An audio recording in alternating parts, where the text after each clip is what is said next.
যে নারী আজানের পরে এই দোয়াটা পড়বে তার কপাল খুলে যাবে, আল্লাহর অশেষ রহম রিজিক তার উপর আসবে এবং নবীজি সাল্লাল্লাহু আলাইহি সাল্লাম তাকে সুপারিশ করবেন। সুবহানাল্লাহ। যে নারী আজানের পরে এই দোয়াটি পড়তে পারবে এবং বিশেষভাবে আল্লাহর কাছে দোয়া করতে পারবে, আল্লাহ তাআলা কবুল করে দিবেন।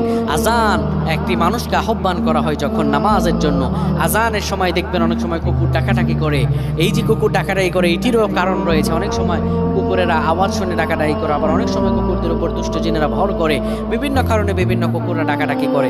কিন্তু এই আজানের সময় আজানের জবাব সুন্দরভাবে আপনি দিবেন।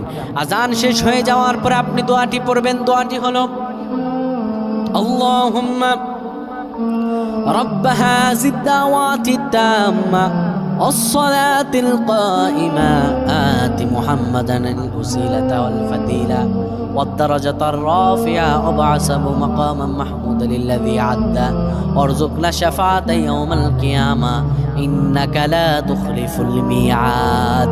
এই দোয়াটা পড়বেন। যে নারী এই দোয়া পড়বে তার কপাল খুলে যাবে। আল্লাহুম্মা আমিন।